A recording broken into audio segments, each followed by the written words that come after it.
Sonu college से घर लौट रहा था और आज सुबह से ही उसे कुछ ठीक नहीं लग रहा था।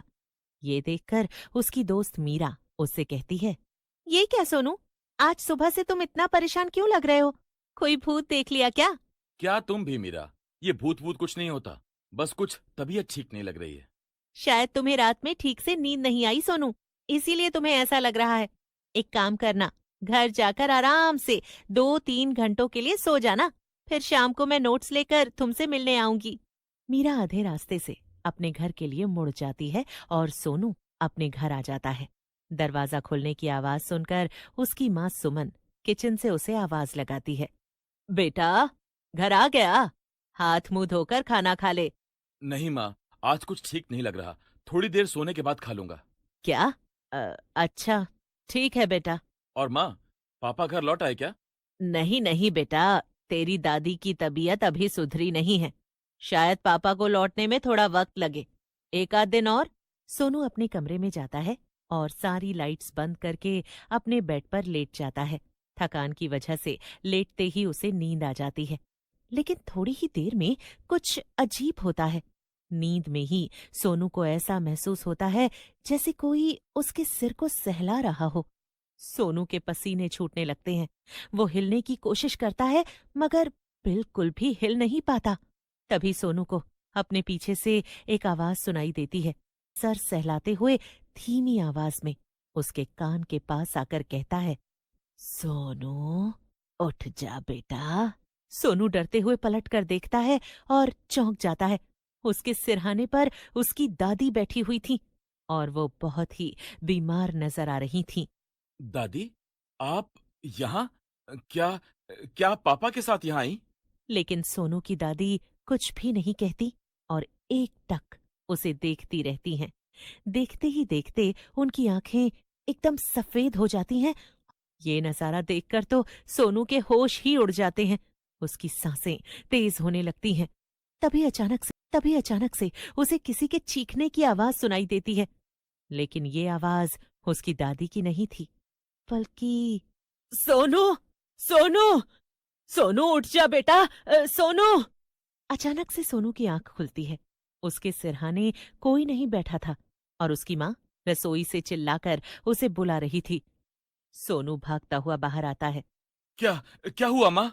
मैंने यहाँ यहाँ मैं रसोई में बर्तन धो रही थी बेटा, और मुझे मुझे ऐसा लगा जैसे कोई मेरे पीछे आकर खड़ा हो गया।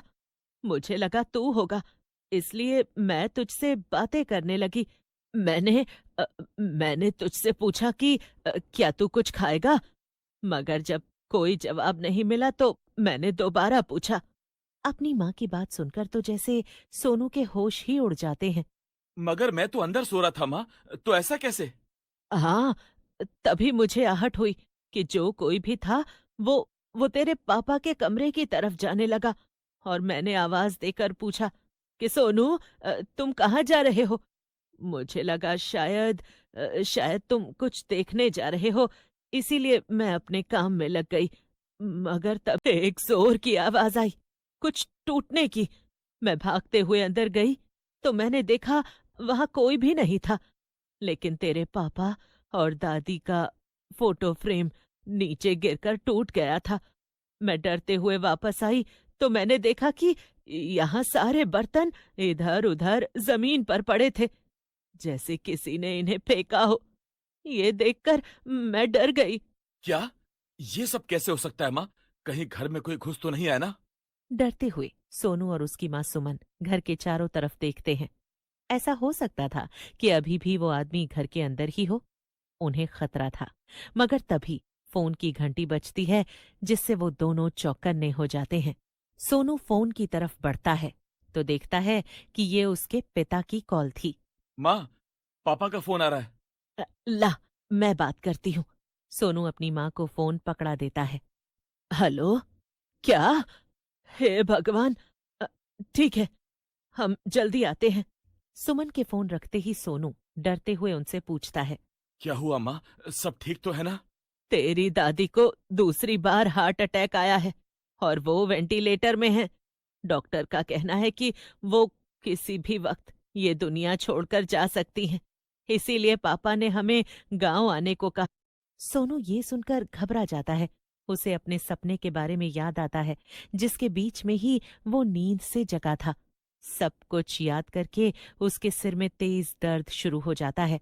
मगर खुद को संभालते हुए वो अपनी माँ से कहता है। मैं मैं अभी गाड़ी निकालता हूँ माँ। और आप सब सामान रख लीजिए। शायद हमें गांव में ज्यादा दिन रुकना पड़ेगा। दादी के दादी के 13वीं और अंतिम संस्कार के लिए। हाँ हाँ, तू सही कह रहा है बेटा। मैं सारी तैयारी कर लेती हूँ। थोड़ी ही देर में सारा सामान रखकर सुमन और सोनू गांव जाने के लिए निकल जाते हैं। सोनू कार चला रहा था और सुमन उसके बगल में बैठी हुई कुछ सोच रही थी। बेटा, मैं याद कर रही हूँ कि तेरी दादी को तुझसे कितना लगाव था। जब तू छोटा था ना, तो हर वक्त तुझे अपनी गोद में बिठा कर रखती थी, और जब तू बाहर खेलने जाता था तब भी हमेशा तेरे साथ जाती थी। क्या सचमुच माँ? लेकिन अगर दादी को मुझसे इतना ही लगाव था तो दादाजी के मरने के बाद वो हमारे साथ शहर में रहने क्यों नहीं आई?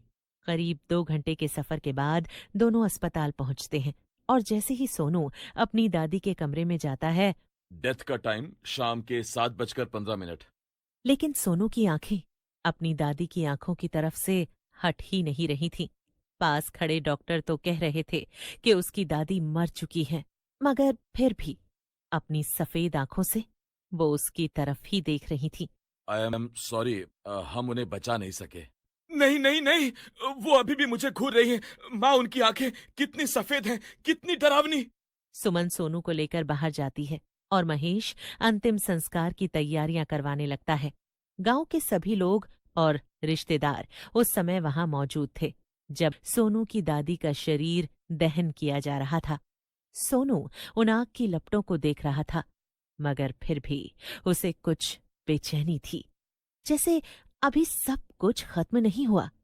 तभी पीछे से उसकी बुआ सुमन से कहती है। तुम लोग जानते थे माँ को सोनू से कितना लगाव था, फिर भी तुम उसे यहाँ वक्त पर लेकर नहीं आए। अरे अंतिम समय में भी उनकी जान उसी में अटकी थी। इसीलिए तो जैसे ही सोनू उनसे मिलने आया, उसी वक्त उन्होंने अपने प्राण त्याग दिए। दीदी, आप तो सच जानती है ना, हम सोनू को यहाँ नहीं ला सकते थे। सोनू पीछे मुड़कर देखता है, मगर तभी बुआ और उसकी माँ बात करना बंद कर देते हैं। अंतिम संस्कार के बाद पंडित जी वहां आकर सबसे कहते हैं। देखिए, माना जाता है कि मौत के बाद 13 दिन तक मृत की आत्मा अपने घर में रहती है। 13वीं के बाद ही वो ये दुनिया छोड़ कर जाती है। इसीलिए बेहतर होगा आप सब यहाँ उनके साथ उसी घर में रहें, ताकि उन्हें अकेला ना महसूस हो, और सारी पूजाओं को विधि विधान से कराएं। अंतिम संस्कार के बाद सभी लोग घर लौट आते हैं। सोनू अपनी दादी के घर पूरे 15 साल बाद लौटा था। थकान इतनी थी कि अपने बचपन वाले कमरे में लेटते ही उसे नींद आ जाती है, लेकिन आंख बंद करते ही उसे अपनी दादी फिर से दिखाई देती हैं, जैसे वो उसी कमरे में उसके साथ हों। सोनू आसपास देखता है, मगर कमरे में अंधेरा था। वो अपने फोन में समय देखता है तो रात के 3 बज रहे थे। लेकिन तभी सोनू को खिड़की के बाहर से कुछ आवाज सुनाई देती है, जैसे कोई पायल पहनकर वहां चल रहा हो। बचाओ बचाओ बचाओ! थोड़ी ही देर में घर के सभी लोग वहां आ जाते हैं। सोनू के पिता रमेश एक गहरी सांस लेते हैं और फिर अपने बेटे से कहते हैं।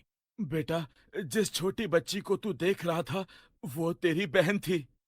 हाँ बेटा, तू अकेला पैदा नहीं हुआ था, तेरी एक जुड़वा बहन भी थी। हाँ, मगर जब वो पैदा हुई तो वो बहुत कमजोर थी। तेरी दादी ने उसे उसी पेड़ के नीचे दफना दिया, मगर उन्हें इस बात का दुख हमेशा था। इसीलिए उन्हें तुझसे 2 गुना लगाव था, मगर वो इसको अपने साथ लेकर यहाँ से नहीं जा सकती थी। शायद इसीलिए वो तुझे सच बताने के लिए बार बार दिख रही थी। सोनू की बहन की ये सच्चाई उसकी जिंदगी पूरी तरह से बदल देती है। मगर वाकई में उस दिन के बाद उसे उसकी दादी दोबारा कभी दिखाई नहीं दी।